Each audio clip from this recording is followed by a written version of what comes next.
여러분, 이 운동화 이름 혹시 기억하시나요? 프로스펙스입니다. 제가 고등학교 시절에 아주 가장 인기 있었던 신발 중에 하나였습니다. 근데 물론 저는 그 신발을 신고 싶었는데 형편상 신지 못했습니다. 근데 어느 날 반 친구 중에서 한 명이요, 자기가 갖고 있던 프로스펙스 몇 켤레 중에서 한 켤레를 판다는 거예요. 그래서 제가 그 소리를 듣고서 친구에게 잽싸게 갔습니다. 너 내가 내일 꼭 돈 갖고 와서 그거 살 테니까 다른 사람한테 절대로 팔지 말고 나한테 팔아야 된다. 찜을 했습니다. 그리고 다음날 돈을 가지고 와서 그 친구가 신던 신발을 샀습니다. 당시에는 제가 고등학교 다닐 때마다 해도 정규 수업 이후에 늦게까지 학교에 남아서 공부를 하는 야간 자습이라고 하는 것이 있었어요. 그 야간 자습을 끝나고 집에 가가지고는 그 신발을요, 그 수도가, 그 희미한 불빛 아래에서요, 그냥 솔로 팍팍 문질러서 닦았습니다. 왜 그랬겠습니까? 신고 싶었던 거. 근데 그래가지고 그것을요, 따뜻한 곳에 놓고서는 다음날 그 신발을 신을 기대를 했습니다. 다음날 아침에 그것을 기대를 가지고 딱 신으려고 보니까 앞부분에요, 코팅한 부분을 하도 솔로 문질러 버린 바람에 앞에 코팅이 다 벗겨져 나간 거예요. 그래서 신발이 너덜너덜해져 가지고요, 신을 수가 없었습니다. 여러분, 왜 남이 신던 신발인데 그렇게 신고 싶었을까요? 자랑하고 싶었던, 나도 프로스펙스 신는다 자랑하고 싶었습니다. 근데 그것을 신지 못하고, 그것을 가졌는데도 신지 못하고 버려야 하는 그 안타까움 속에서 버리고 나서 그 마음이요, 그 쓰라림이 얼마나 오래 갔는지 모릅니다. 나도 프로스펙스 신고 싶었는데. 근데 여러분, 비싼 신발 신으면은 사람의 가치가 올라갑니까? 사람의 수준이 올라갑니까? 절대로 그렇지 않습니다. 근데 어린 마음에요, 그러고 싶더라고요. 그러면 어른들은 어떻습니까? 어른들은 다른가요? 어른들도 보니까요, 똑같더라고요. 그 자랑하고 싶은 대상이 신발에서 다른 것으로 조금 변화되었을 뿐이지 어른들도 다들 똑같습니다. 어느 대학 나왔는지, 연봉은 얼마나 받는지, 차는 얼마나 좋은 차를 타고 다니는지, 얼마나 좋은 집에 살고 있는지, 이런 것들을 자랑합니다. 어쩌면 대부분의 사람들이 평생 신발과 같은 것들 자랑하기 위해서 일생을 수고한다라고 이야기해도 그리 틀린 말은 아닌 것 같습니다. 근데 여러분, 이렇게 자랑하고 싶었던 그 마음들이요, 보니까 바울 시대에도 있었던 것을 보게 됩니다. 특히 고린도 교회 안에서는요, 자랑이 가득했습니다.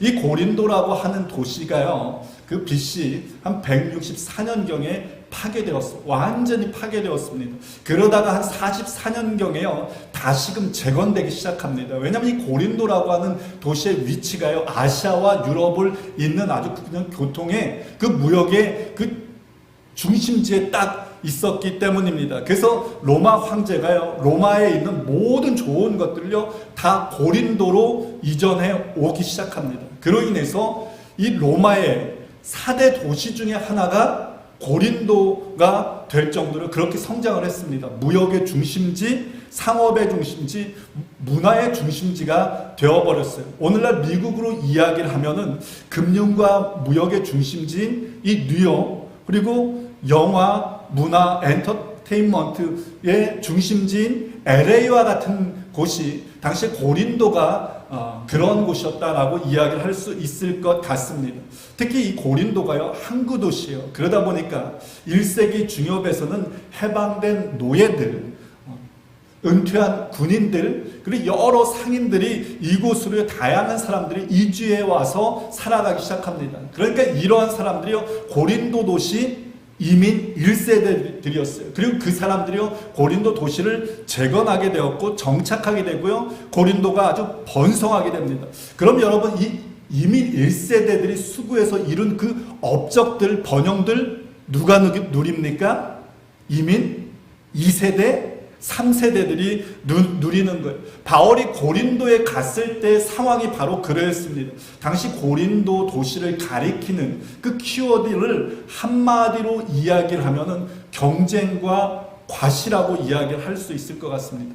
오늘날로 이야기를 하면요, 졸고된 사람들이요, 그 고린도에 어마어마하게 많았던 거예요. 그래서 그 사람들이 그냥 슈퍼카 타고서 다니는 거예요. 그러면 그것을 본 다른 사람들이 쟤 슈퍼카 샀네? 그러고서는 자기는 더 비싸고 더 좋은 차로 뽑았던 겁니다. 이런 경쟁과 과시, 이런 사치가요, 고린도 도시 안에 가득해 있었던 겁니다. 그런데 이런 문화가 도시에만 있는 것이 아니라 어떻게 되겠습니까? 교회 안으로도 흘러 들어왔던 겁니다.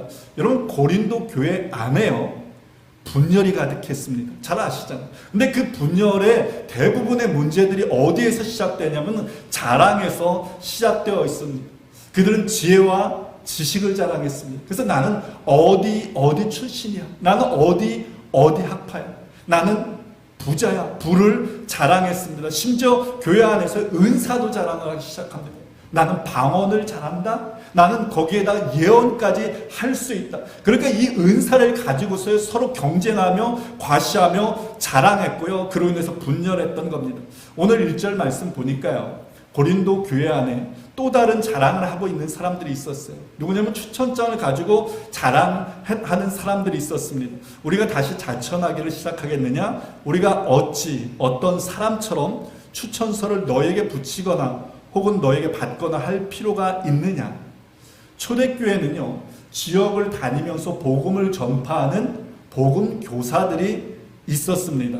근데 그 중에는 성도들에게 접근해서요, 거짓 복음을 가르치고 성도들의 헌금을 갈취해서 교회를 혼란케 하고 교회를 무너뜨리는 그런 거짓 교사들이 있었습니다. 이런 문제점들을 해결하기 위해서 복음 전도자들이 갈 때마다 가지고 다니던 것이 있었는데 그게 뭐냐면 추천장이었다는 거예요. 그래서 이 사람은 어디 출신입니다. 이 사람은 이런 사역을 했습니다. 그런데 이 사람은 정말 훌륭한 사람입니다. 이것을 말해주는 게 바로 추천장입니다. 1절 말씀 보니까 바울이 고린도 교회를 세우고 떠난 후에요, 어떤 사람들이 고린도 교회 안으로 추천장을 가지고 들어왔습니다. 오늘날로 이야기하면요, 화련 이력서, 목사 안수증 이런 것들을 갖고 들어온 겁니다. 그러고는 고린도 성도들에게 이야기를 하는 거예요. 교회 안에서 아무나 받아들여서는 안 됩니다. 반드시 우리처럼 합법적인 추천장을 갖고 있는 사람들이 교회 안에 들어와야 되고 그런 사람을 받아들여야 됩니다. 여러분, 맞습니다. 교회는 질서가 있어야 합니다. 검증되지 않은 사람들을 함부로 받아들이고 앞으로 세워서는 안 됩니다. 교회는 점검하고 분별해야 됩니다. 그런데 교회 안으로 들어왔던 어떤 사람들이 자신들의 그 추천장을 보여준 후에는 문제를 이렇게 제기하는 거예요. 우리는 추천사가 있는데 바울의 추천서는 어디에 있습니까? 아무리 바울이라 하더라도 추천서가 있어야 하는 것 아닙니까? 바울에게 추천서를 보내달라고 하십시오. 그랬더니 바울의 반대편에 있었던 사람들이 힘을 얻는 거예요. 그러면서 이야기를 하고 있는 겁니다. 그러고 보니까 그러네. 아무리 바울이 이 교회를 세웠다라고 해도 그렇지, 아무리 바울이라고 해도 그렇지, 추천서를 갖고 와야지 하면서 사람들이요 술렁술렁거리기 시작했습니다. 그럼 여러분, 바울이요 이런 문제가 있다면은 추천서를 써서 보내면 되는 것 아니겠습니까? 바울은요 누구보다도 화려한 경력을 갖고 있었던 사람입니다. 당시 최고의 학파였던 가말리알 학파에서 최고의 엘리트 학생이었습니다. 70명으로 구성되어지는 유대 최고 기관이었던 사내들인의 공회원이었습니다. 로마 시민권자였어요. 영적으로 말하면 그는 누구보다도요 방언을 잘했던 사람입니다. 심지어 그는 삼층천까지 갔다 왔던 사람입니다. 그가 가는 곳곳마다요 치유의 역사가 나타났어요. 1차, 2차 전도 여행을 통해서요 이고니온, 루스드라, 더베 교회들이 세워졌습니다. 빌립보, 데살로니가, 베레아, 아덴, 고린도의 수많은 교회들이 세워졌어요. 이런 바울이 이러한 자기의 그 화려한 이력서를 써서 보내면 모든 문제가 끝나는 것 아니겠습니까? 근데 바울이 안 보낸 거예요. 왜 그랬겠습니까? 가장 큰 이유는요, 바울은 복음의 주인이신 예수 그리스도로부터 내가 임명받았다라고 하는 그 자부심이 있었습니다. 그래서 내가 사람에게서 임명받지 않고 예수 그리스도에게 임명받았다라고 하는 자부심이 있었기 때문에 추천장을 보내지 않았다는 거예요. 그래서 그는 이렇게 말합니다. 우리가 이런 일을 할 수 있는 자격이 우리에게서 났다라고 생각하지 않습니다. 우리의 자격은 누구에게서 났습니까? 하나님에게서 났습니다. 이 자부심이 있어서요, 바울은 추천서를 보내지 않았습니다. 또 다른 이유는 바울은 보여지는 화려한 경력 자랑하지 않겠다는 마음입니다. 한마디로 신발 자랑하지 않겠습니다 라고 하는 마음입니다. 그러면서 이렇게 이야기를 합니다. 너희는 우리로 말미암아 나타난 그리스도의 편지니 이는 먹으로 쓴 것이 아니요 오직 살아계신 하나님의 영으로 쓴 것이며 돌판에 쓴 것이 아니요 오직 육의 마음판에 쓴 것이라. 너희들이 고린도 교회 성도 여러분들이 바로 나의 추천서입니다. 나의 사역의 열매이고 내가 참 사도라고 하는 증거입니다라고 하고 있는 겁니다. 저는 오늘 바울이 말한 이 그리스도의 편지에 대해서 한번 여러분들과 함께 생각해 보면서 은혜를 나누고자 합니다. 바울은 고린도 교회 성도들이요, 그리스도의 편지다라고 이렇게 이야기를 하고 있습니다. 그러면 이 말이 무슨 말입니까? 고린도 교회 성도들을 보면 누구를 알 수 있다는 말입니까? 그리스도를 알 수 있다는 말입니다. 그들의 모습을 통해서 그리스도가 이런 분이구나 라고 하는 것을 알 수 있다는 말입니다. 우리 교회 안에 자그마한 CM 아이들도 있고 조금 더 큰 유스그룹 아이들도 있습니다. 근데 그 아이들을 볼 때마다 아이들에게서 누구의 모습이 보일까요? 부모의 모습이 보여지는 거예요. 얼굴 모양만 부모를 닮은 것이 아니라 말하고 행동하고 습관까지요 다 닮은 것이 나오는 거예요. 아이삭과 제임스에게서 우리 윤태식 집사님 모습이 나오는 겁니다. 유이에게서 오유진 집사님 모습이 나오는 거예요. 세린이 예린이에게서요 유만희 집사님, 우리 수진 집사님 모습이 나오는 거예요. 여러분 왜 그런 줄 아세요? 자녀라고 하는 커다란 편지지에 부모가 쓴 편지이기 때문입니다. 여러분 자녀에게서 이쁜 모습 보이잖아요. 누구에게서 나온 걸까요? 부모에게서, 엄마, 아빠에게서 나온 거예요. 부모로서 볼 때도 이 모습은 좀 안 했으면 좋겠다라고 하는 모습 있잖아요. 그것도 부모에게서 나오는 모습입니다. 그러므로 아이를 보면은 부모를 알 수 있는 거예요. 마찬가지로 우리 성도들이 그리스도의 편지라고 이야기를 합니다. 그렇다면 우리를 통해서 그리스도를 알 수 있게 해야 한다는 겁니다. 그래서 바울 사도는 이렇게 고백했던 겁니다. 너희는 우리의 편지라, 우리의 마음에 썼고 뭇사람이 알고 읽는 바라. 모든 사람이 우리를 안대요. 모든 사람이 우리를 읽는데요. 그리고 우리를 통해서 누구를 본다라고 이야기를 하고 있습니까? 그리스도를 본다라고 이야기를 하고 있는 겁니다. 그래서 종교 개혁자 마틴 루터는 이런 말을 했습니다. 그리스도인들은 성경을 보고 예수를 믿지만서도 세상 사람들은 그리스도인을 보고 예수를 믿는다. 여러분들 말 한마디, 표정 하나, 행동 하나하나가 그리스도를 증거하는 도구임을 여러분 기억하시길 바랍니다. 그렇다면 여러분 우리가 그리스도를 증거하는 편지라고 한다면 그리스도의 삶과 인격과 그분의 뜻을 정확하게 전달해야 하지 않겠습니까? 그렇지 않으면 세상 사람들이 그리스도에 대해서 오해하고요, 그리스도 앞으로 나아가는 것을 막을 수 있기 때문입니다. 유대 문화에서요, 편지를 쓸 때는 보통은 누군가 대신 편지를 써주었습니다. 성경에서도 보면은 예레미야서는요, 바룩이 썼습니다. 이 로마서는요, 더디오라고 하는 사람이 썼습니다. 베드로 전서는 쓸라가 대신 편지를 썼습니다. 편지를 대신 쓴 사람의 가장 중요한 역할은 뭐냐면 내 소리 하는 거 아니에요.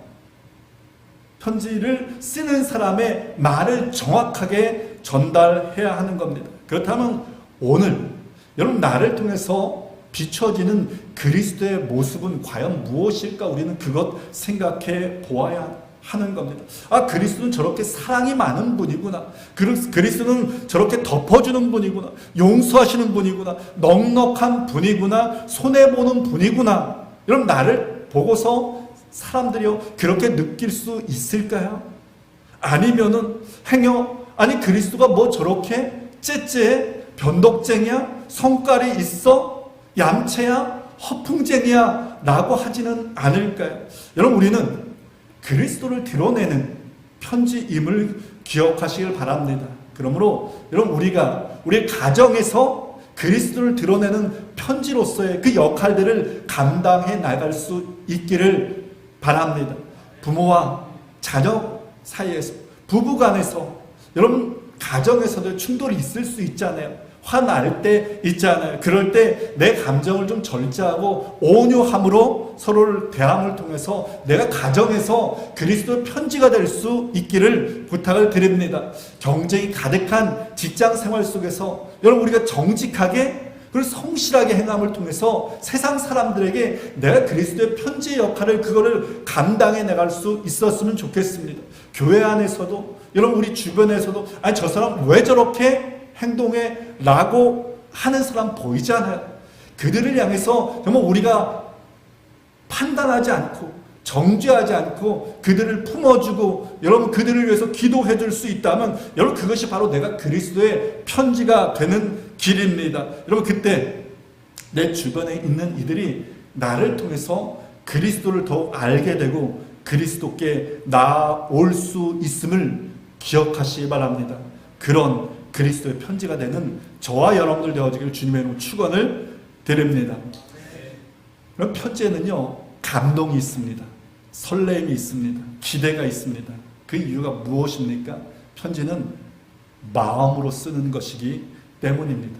편지에는요 보내는 사람의 마음이 담겨져 있습니다. 진실이 담겨져 있습니다. 그래서 편지를 읽으면요 쓴 사람의 그 마음을 알 수 있는 겁니다. 저는 약혼하고 군대를 갔습니다. 그래서 저희 집사람 군대에 있는 동안 수백 통의 편지를 주고받았어요. 지금은 그 편지들을 다 타이핑해서 제가 컴퓨터에다 저장을 해놓았습니다. 그리고 간혹 가다가 그것을 이렇게 열어서 봅니다. 그럼 그 당시에 우리가 얼마나 사랑했는지, 얼마나 떨어져 있는 것을 아쉬워했는지, 얼마나 그리워했는지 그것을 알 수가 있습니다. 왜냐하면 그 편지 속에 뭐가 담겨져 있어요? 마음이 담겨져 있기 때문입니다. 바울은 자신이 고린도 교회 성도들을 어떻게 섬겼는지 다음과 같이 밝히고 있습니다. 너희는 우리의 편지라 우리 마음에 썼고 못사람이 알고 있는 바라. 그래서 마음이라고 하는 이 단어가 원어로 보면 카르디아라고 하는 단어가 사용되었는데 심장이라고 하는 의미입니다. 그럼 심장이 뭐예요? 생명의 원천입니다. 사랑이 솟아나는 곳입니다. 사람들의 모든 감정이 발생하는 곳, 그것이 바로 마음, 심장입니다. 바울은 고린도 교회 성도들 하나하나를요 온 마음을 다해서 심장으로 세웠다라고 지금 이렇게 말하고 있는 겁니다. 여러분 부모는 아이를 키울 때요 노하우로 키우지 않습니다. 경험으로 키우지 않습니다. 아무리 많은 아이를 낳아 키운다고 하더라도 부모는 경험이 아니라 마음으로 자녀를 키우는 겁니다. 그렇기에 아이가 아프면 부모도요 더 아픈 법입니다. 바울은 마음으로 고린도 교회를 세웠던, 그렇게 고린도 교회 성도들이요 잘못된 길로 나아갈 때 책망할 수 있었던 겁니다. 바울을 적대시하면서 쫓아내었을 때요 다시 찾아가서 그들에게 설득하며 이야기합니다. 그들이 바울을 질시하고 대적하고 아프게 했을 그때에도요, 또다시 그들에게 눈물의 편지를 써가지고 보냈던 겁니다. 그렇게 바울은 지금 추천서가 없다고 공격하는 이들에게 내가 얼마나 많은 일을 했는지, 얼마나 큰 일을 했는지 그건 말하지 않고요, 대신에 얼마나 진실함으로 그들을 섬겼는지, 얼마나 마음으로 그 교회를 세웠는지 그거에 대해서 이야기를 하고 있는 겁니다. 그 사랑이요, 결국 고린도 교회 성도들의 마음을 움직였고요, 그들이 그리스도 안에서 새로운 피조물로 변화될 수 있었습니다. 근데 바울의 대적자들에게는요, 거짓 사도들에게는요, 이 심장이 없었습니다. 그렇게 그들은 고린도 교회 안에 온갖 문제가 있었음에도 불구하고요, 늘 달콤한 소리만 했던 겁니다. 잘한다고 칭찬하는 거예요. 책망하지 않았습니다. 그리고 결국 그들의 것을 빼앗고는요, 떠나버렸던 겁니다. 바울과 거짓 교사들의 이 비교되는 모습을 통해서 그리스도의 편지된 우리가 과연 세상 가운데서 우리 주변 사람들이 어떻게 해야 되는가라고 하는 것들을 생각해 보게 됩니다. 여러분, 우리 주변에는요, 하나님께서 맡겨주신 사람들이 많이 있습니다. 맡겨주신 사명도 있습니다. 어떤 사람은요, 정말 변하지 않는 사람이 있어요. 계속해서 나를 힘들게 하는 사람이 있습니다. 포기하고 싶은 사람도 있습니다. 근데 주님께서 오늘 말씀을 준비하는데 저와 여러분을 통해서 그렇게 말씀하시는 것 같더라고요. 그래서 내가 그 사람 너에게 맡겨준 것 아니겠니? 그래서 내가 그 사람 너에게 맡겨준 것 아니겠니? 왜냐하면 그 사람을 가장 품고 사랑해주고 그 사람을 하나님 앞으로 인도할 사람이 나임을 주님께서 인정하시고 그렇게 해주셨기 때문 아니겠습니까? 여러분, 바울처럼 우리도 이 마음을 품을 수 있었으면 좋겠습니다. 이것을 위해서, 이 심장을 위해서 하나님 앞에 기도할 수 있었으면 좋겠습니다. 그 사람이 안 바뀐다고요. 여러분, 바뀌나 안 바뀌나 그 결과는 주님께 맡겨드리고 내게 맡겨진 그 사람을 주의 마음으로 여러분 대하기 위해서 힘쓸 수 있기를 부탁을 드립니다. 그로 인해서 주님 앞에 부끄러움 없이 나에게 맡겨진 그 사명을 감당해 나가는 우리 모두 될 수 있기를 축원을 드립니다. 마지막으로 나누고 싶은 것은요, 여러분, 편지가 편지되기 위해서는 붙여져야 합니다.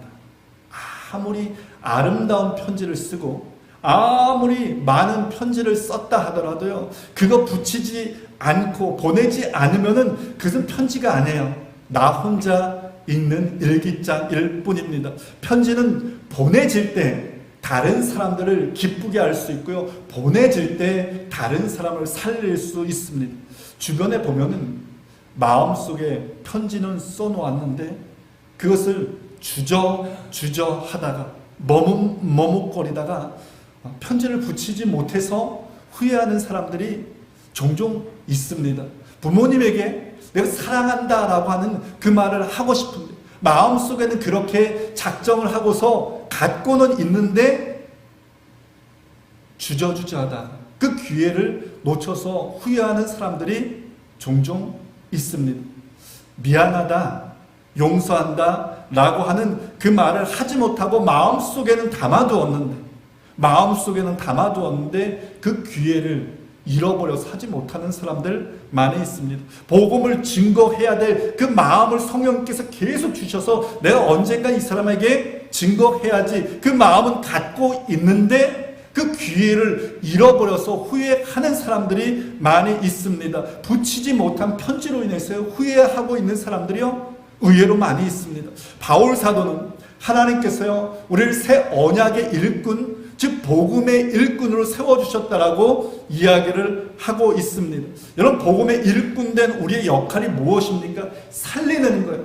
살리기 위해서는 누군가에게 보내져야 한다는 말입니다. 여러분, 우리가 갖고 있는 이 성경은 편지입니다. 그래서 사복음서가요, 누군가에게 보내졌기 때문에 예수 그리스도가 누구인지 저와 여러분들이 알 수 있는 겁니다. 사도행전이 누군가에게 보내졌기 때문에 초대교회 때 성령님께서 어떻게 역사하시고 교회가 세워져 나갔는지 알 수 있는 거예요. 서신서가 누군가에게 보내졌기 때문에 교회 안에 어떤 문제가 있었고 어떻게 해결해 나갔는지 우리가 알 수 있는 거예요. 요한계시록이요, 보내졌기 때문에 마지막 시대를 살아가는 성도들이 어떻게 준비하며 살아가야 되는가에 대해서 우리가 알 수 있는 겁니다. 여러분, 편지는 보내져야 하는 거예요. 보내질 때 소망 없는 이들이 새 소망으로 꿈꿀 수 있기 때문입니다. 보내질 때 답 없는 인생의 참 해답이신 진리이신 예수 그리스도인에서 새롭게 변화될 수 있기 때문입니다. 주님께서는요, 세상에 아무런 편지도 남겨두지 않으셨어요. 저와 여러분들을 대신에 남겨주셨습니다. 왜요? 저와 여러분들이 주님이 원하시는 곳으로 가서 편지가 되기를 원하시기 때문입니다. 이번 여름에 주님의 교회 처음으로 도미니카 선교를 갔습니다. 간 여러분들이, 많은 분들이 처음으로 선교를 가는 분들이라서 과연 내가 잘할 수 있을까? 그런 염려, 그리고 기대 반, 이런 마음을 가지고 갔습니다. 가서 우리의 최선을 다하고 돌아왔습니다. 그 뒤에 선교지에서 계속해서 업데이트 소식이 전해져 오고 있습니다. IT에서 도미니카로 온 사람들 중 상당수가 불법으로 온 거예요. 그러다 보니까 그들의 아이들이 학교 교육을 받지 못하는 거예요. 그래서 그 아이들을 위해서 학교 정규 교육 프로그램이 담겨져 있는 그 프로그램과 노트북을 가지고 가서 컴퓨터 교육을 실시를 했습니다. 이게 그 후에 지금 거기서 계속적으로 모여가지고 하고 있는 거예요. 근데 그 후에 지역 아이들이 그곳을 와가지고 도서관처럼 이용을 하고 있는 거예요. 그곳에 저희가 그 프로그램이랑 노트북을 다 기증을 하고 왔습니다. 그랬더니 그 아이들이 와가지고 그것을 도서관처럼 이용하고 그렇게 있는 거예요. 지역 아이들이 그곳에 와서 열심히 공부하고 교회 안 다니던 아이들까지 와서 교회 다니고 있다라고 이야기를 합니다. 주님의 교회에서 현직 교회를 위해서 헌금한 돈으로 우리 아이들에게 새학기 용품들을 나누어줘. 교회 그 도서관 설비를 위한 그 준비물들이 지금 갖춰지고 있는 그런 상황입니다. 또 다른 교회에서는 갔을 때 우리가 200명 넘는 아이들을 한꺼번에 섬겼습니다. 당시에 모인 아이들에게 우리 식사를 제공을 했었는데 그 식사를 그 교회에서 준비를 했는데 부엌이 없어가지고 그냥 떼학볕에 준비를 하고 있었던 거예요. 그래서 저희들이 가서 그 부엌을 지을 수 있도록 도움을 주었고, 그래서 지금 그 부엌이 지금 건축되고 있는 상황입니다. 그곳에 갔더니 찬양단은 있는데 아주 찬양단은 굉장히 훌륭한 찬양단입니다. 근데 악기가 제대로 갖추어져 있지 않은 거예요. 그 찬양단 위해서 악기도 지금 구입하고 우리 아이들에게 새 학기 용품들도 지금 제공되고 있는 상황입니다. 그 교회에 아주 과부가 하나 있었어요. 지금 왼쪽 보여지는 게 있는 그 집인데 너무 가난해서 그 목사님이 우리 팀들에게 제발 이 집에 가서 좀 기도 좀 해주십시오. 하나님의 복을 좀 받아야 되는 집입니다. 그래서 가가지고요 그 교회 그 과부의 가정을 위해서 기도를 했습니다. 기도만 한 것이 아니라 그 과부가 앞으로 살아갈 수 있도록 우리 렌트비를 우리가 지원을 해주었고 살아갈 수 있도록 생활비를 그 지원을 해 주었습니다. 그들 모두가 하나같이 고백하는 게 무엇인지 아세요? Praise the Lord. 살아갈 희망이 없었는데 하나님께서 베풀어 주셨습니다 하면서 하나님을 찬양합니다.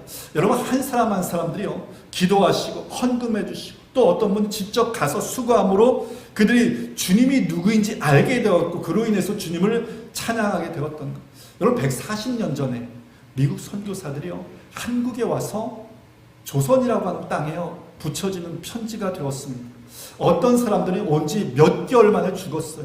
어떤 사람은 죽은 후에도 그 몸이요 조선에 대한민국에 묻혔습니다. 그들이 우리에게 붙여진 편지가 되었던 거예요. 그리고 이제 우리가 다른 누군가에게 붙여지는 편지가 된 것입니다.